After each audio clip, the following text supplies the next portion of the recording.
सो हे आज का हमारा टॉपिक है OSI मॉडल। OSI मॉडल होता क्या है?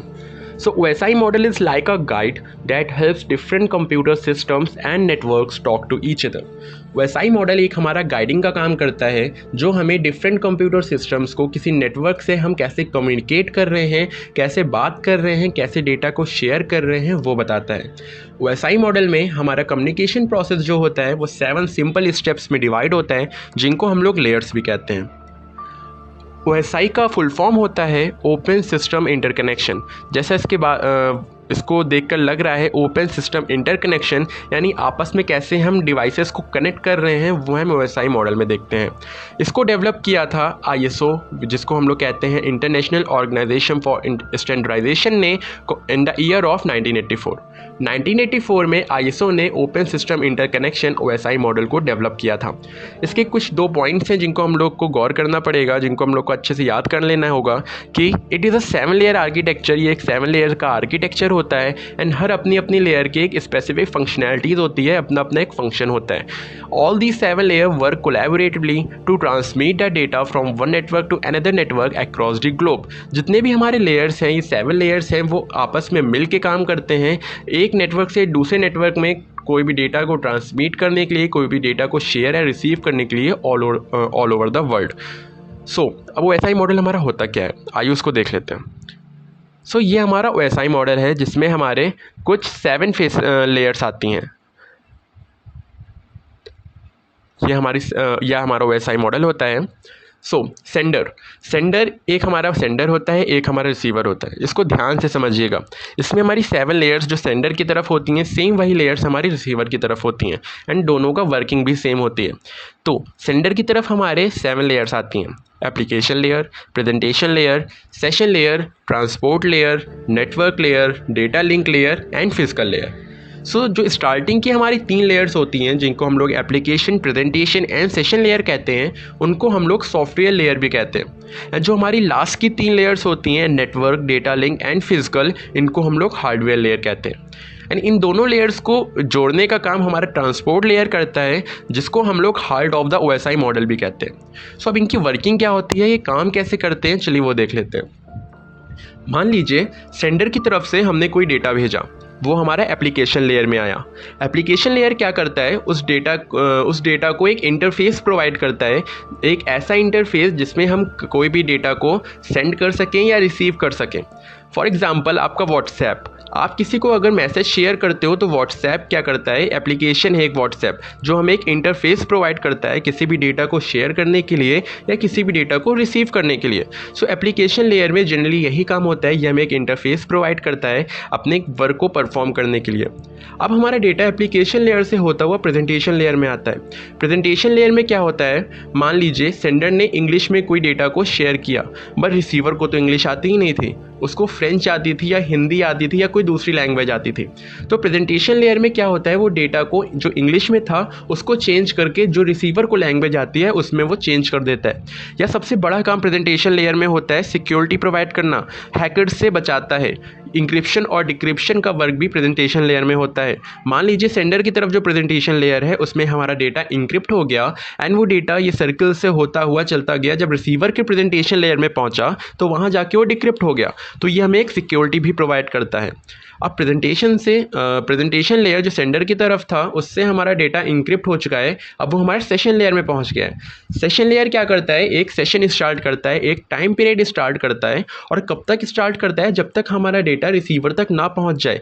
मान लीजिए आप सेशन लेयर से कोई डेटा चला और वो कोई भी पॉइंट पे जाके ब्रेक डाउन हो गया, तो जब वो डेटा हम वापस से भेजेंगे तो सेशन लेयर क्या करेगा, उस डेटा को स्टार्टिंग से ना स्टार्ट करके जहाँ से वो ब्रेक डाउन हुआ है वहीं से डेटा वापस से शेयर होना स्टार्ट हो जाएगा।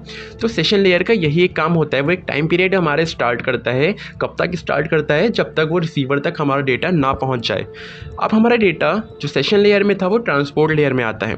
ट्रांसपोर्ट लेयर जिसको हम लोग heart of the OSI model भी कहते हैं, तो इसमें क्या होता है, हमारा डेटा सेगमेंट्स के फॉर्म में डिवाइड हो जाता है। अब ट्रांसपोर्ट लेयर में हमारे 2 प्रोटोकॉल्स आते हैं, TCP protocol and UDP protocol. TCP protocol क्या करता है, अगर हमें किसी कनेक्शन के थ्रू कोई भी डेटा को शेयर करना है तो हम जनरली टीसीपी प्रोटोकॉल का यूज़ करते हैं। अगर हमें विदाउट कनेक्शन कोई डेटा को शेयर करना है तो हम यूडीपी प्रोटोकॉल का यूज़ करते हैं। बट टीसीपी प्रोटोकॉल में क्या होता है, मान लीजिए आपने कोई डेटा को शेयर किया और रिसीवर तक पहुंच गया, तो वो हमें नोटिफाई कर देगा, नोटिफिकेशन दे देगा कि आपका डेटा सक्सेसफुल रिसीवर तक पहुंच चुका है। या फिर कोई पॉइंट पे अगर हमारा डेटा ब्रेकडाउन भी हो जाता है या रिसीवर तक नहीं पहुंचता है तो वो भी वो नोटिफाई कर देगा कि आपका डेटा रिसीवर तक नहीं पहुंचा है, यहाँ पे ब्रेकडाउन हो गया है। बट यूडीपी प्रोटोकॉल में क्या होता है, आपने एक बार डेटा को भेज दिया, फिर उसको कोई मतलब नहीं आपका डेटा रिसीवर तक पहुंचे चाहे ना पहुंचे। अगर हमें अपने डेटा को फास्टेस्ट वे में रिसीवर तक पहुंचाना होता है तो हम यूडीपी प्रोटोकॉल का यूज़ करते हैं, अदरवाइज हम टीसीपी प्रोटोकॉल का यूज़ करते हैं। अब हमारा डेटा ट्रांसपोर्ट से होता हुआ नेटवर्क लेयर में आता है। नेटवर्क लेयर में क्या होता है, जो हमारा डेटा सेगमेंट के फॉर्म में था अब वो छोटे छोटे पैकेट्स के फॉर्म में डिवाइड हो जाता है। और नेटवर्क लेयर हमें एक ऐसा पाथ हम लोग को देता है जिससे हमारा जो डेटा है वो जल्दी और सेफली हमारे रिसीवर तक पहुंच सके। नेटवर्क लेयर में सबसे बड़ा काम होता है वो सेंडर और रिसीवर दोनों का आईपी एड्रेस स्टोर करता है। हमारा डेटा कहाँ से आ रहा है, हमारा डेटा कहाँ पे जाएगा, इन सब की इंफॉर्मेशन हमारी नेटवर्क लेयर में होती है। अब नेटवर्क लेयर में जो हमारा डेटा पैकेट्स के फॉर्म में था वो अब डेटा लिंक लेयर में आता है। डेटा लिंक लेयर में क्या होता है, जो हमारा डेटा पैकेट्स के फॉर्म में था अब यहाँ पे उसकी फ्रेमिंग होती है। एंड सबसे बड़ा काम डेटा लिंक में होता है वो डेटा फ्लो को मेंटेन करता है। मान लीजिए सेंडर की तरफ से जो डेटा भेजा गया वो 10 Mbps पर सेकेंड की स्पीड से था, बट रिसीवर की तरफ जो डेटा रिसीव हो रहा है वो 5 Mbps पर सेकेंड की स्पीड से है। अब रिसीवर के साइड हम लोग की जो स्पीड है वो कम है, तो क्या होगा, रिसीवर के साइड बर्डन बढ़ेगा, प्रेशर बढ़ेगा एंड हमारा डेटा करप्ट भी हो सकता है, एरर भी आ सकती है। तो डेटा लिंक या डेटा लिंक लेयर में क्या होता है, वो डेटा फ्लो को मेंटेन करने का काम करता है सेंडर के एंड से भी और रिसीवर के एंड से भी, जिससे हमारा डेटा सक्सेसफुल रिसीवर तक पहुंच जाता है, कोई भी करप्ट नहीं होता है। अब हमारा डेटा जो फ्रेम हो चुका है वो फिजिकल लेयर में आता है। फिजिकल लेयर में क्या होता है, उस डेटा को बिट्स के फॉर्म में कन्वर्ट कर देता है, यानी 0 and 1 के फॉर्म में डेटा हमारा कन्वर्ट हो जाता है। फिजिकल लेयर में एक और चीज़ भी देखी जाती है कि हमारा जो डेटा है सेंडर के थ्रू रिसीवर में वायर्ड फॉर्म में जाएगा या वायरलेस फॉर्म में जाएगा। ये सारी चीज़ें हम फिजिकल लेयर में देखते हैं। अब फिजिकल लेयर से हमारा डेटा रिसीवर की फिजिकल लेयर में पहुंच चुका है। ओके, हम फिजिकल से हमारा डेटा रिसीवर के फिजिकल एंड में पहुंच चुका है। ये बिट के फॉर्म में है, 0 and 1 के फॉर्म में। अब सेम प्रोसेस हमारी उल्टी चलती है रिसीवर के एंड से।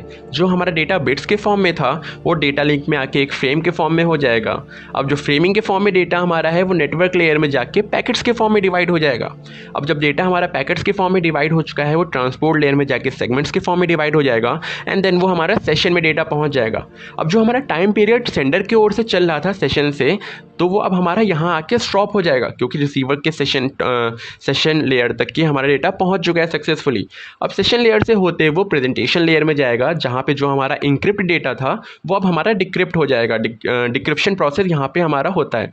प्रेजेंटेशन लेयर में हमारा जो डेटा था वो डिक्रिप्ट हो चुका है, यानी जो इंग्लिश का डेटा था वो हमारा फ्रेंच में आ चुका है, या जो हमारा इंक्रिप्ट हुआ था डेटा सेंडर साइड पे वो रिसीवर साइड पे हमारा डिक्रिप्ट हो चुका है। अब वो वापस से रिसीवर साइड के एप्लीकेशन लेयर में आएगा। रिसीवर साइड का जो एप्लीकेशन वो यूज़ कर रहा होगा उसका जो इंटरफेस होगा वहाँ पे वो उस डेटा को जनरली रिसीव कर लेगा। तो यानी ये हमारा एक छोटा सा प्रोसेस होता है OSI मॉडल का, जो है बहुत ही ईजी बट थोड़ा सा कॉम्प्लिकेटेड है, जिसको आपको बहुत अच्छे से याद कर लेना होगा। मैंने आपको हर एक स्टेप आपको अच्छे से समझा दिया है। अगर आपको कोई भी टॉपिक या कोई भी डाउट आता है इसमें तो आप जनरली कमेंट सेक्शन में पूछ सकते हैं। याला मॉडल बहुत ईजी है। अब नेक्स्ट मॉडल हम लोग नेक्स्ट वीडियो में देखेंगे। तब तक के लिए बाय बाय।